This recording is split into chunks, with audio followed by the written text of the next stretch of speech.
তো ভিউয়ার্স, আমরা চলে আসলাম সরাসরি আমাদের গুগল ক্রোমে এসে এখানে ESK লিখে সার্চ করবেন। সার্চ করলে আপনার সামনে এই জন্য ইন্টারফেস আসবে। এখানে অ্যাপার্টমেন্ট বুক এটাও দিতে পারেন, অথবা উপরে যেটা আছে এটা হচ্ছে ESK এর নিজস্ব একটি এখানে যাওয়ার পরে হাতের বাম পাশে দেখেন অ্যাপার্টমেন্ট, এখানে অ্যাপার্টমেন্ট বুকে ক্লিক করবেন। তো অ্যাপার্টমেন্ট বুকে ক্লিক করার পরে সর্বপ্রথম আপনি কোথায় অ্যাপার্টমেন্টটা নিতে চাচ্ছেন, যেহেতু এখন প্রদেশ নাই, শুধুমাত্র HQ তাদের যেই কোলালামপুরে ব্রাঞ্চটা আছে ওইখানেই অ্যাপার্টমেন্ট পাওয়া যাচ্ছে। তো আমি ওইটা দিলাম। আমি কোন সমস্যার জন্য যাব, আমরা পাসপোর্টের জন্য যাব, সেটা দিলাম। দেওয়ার পর এখানে আপনি ছেলে নামে সেটা টাইটেল করবেন। মিস্টার অর্থ জনাব আর মিসেস অর্থ মহিলা, সেটা হচ্ছে আপনি এখানে জেন্ডারটা সিলেক্ট করে দিবেন যে আপনি ছেলে নামে। সিলেক্ট করার পর আপনার পাসপোর্টের প্রথম নেম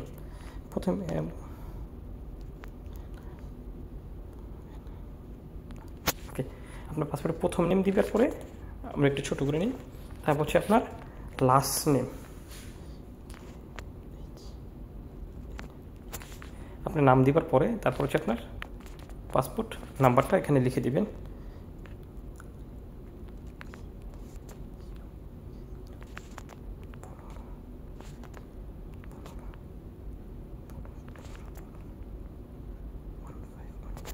ওকে, আপনার পাসপোর্ট নাম্বারটা দেওয়ার পরে হচ্ছে আপনার জন্ম তারিখ, পাসপোর্ট অনুযায়ী আপনার জন্ম তারিখ দেবেন। তো জন্ম তারিখ দেওয়ার জন্য এইভাবে টাচ করলে ক্যালকুলেটরে চলে আসবে। এখানে আপনি সালের উপরে টাচ করবেন। সর্বপ্রথম আপনার সাল বসাবেন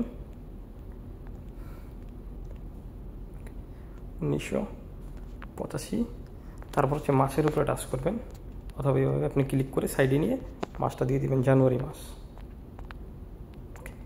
জানুয়ারি আসার পরে এখানে আপনি কত তারিখ, 10 তারিখ। ওকে, তারিখটা সিলেক্ট করার পরে এখানে টিকমার্ক দিয়ে দিবেন। তারপর হচ্ছে আপনি একটি ভ্যালিড ফোন নাম্বার দিবেন, 0 থেকে শুরু করবেন, যেরকম 0172609540। ওকে, আর 0 থেকে দিবেন, যেহেতু +6 দেওয়া আছে। আপনি ইমেল থাকলে দিবেন, না থাকলে সমস্যা নাই। ওকে,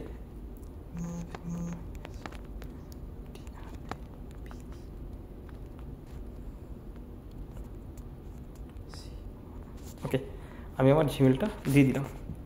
জিমেল দেওয়ার পরে একটু নিচে আসবেন, আসার পরে এখানে দেখেন যে আপনি চাইলে ইনফরমেশনগুলো ভালো করে দেখে নেবেন যে আপনার সমস্ত কিছু ঠিকঠাক আছে কি না।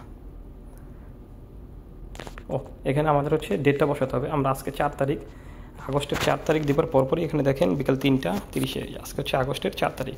আজকেরই কিন্তু অ্যাপয়েন্টমেন্ট নিতে পারছি। এটা দেওয়ার পরে OTP পাঠানে ক্লিক করবেন। আমি OTPর জন্য দিয়ে দিয়েছি, সেন্ডে দিয়েছি। এই যে আমার OTPটা চলে আসছে। OTPটা আসার পরে যে দেখেন 1960 OTPটা দেওয়ার পরে আমরা এই যে দেখেন নিচে জমা দিন অপশন অথবা সাবমিট অপশনে ক্লিক করে দিবেন। অলরেডি উপরে লেখা আছে যে আপনার অ্যাপয়েন্টমেন্ট সাকসেস হয়ে গেছে। এটা আমার ইমেল দিয়ে দিব, অথবা আমরা কীভাবে সেই অ্যাপয়েন্টমেন্টটা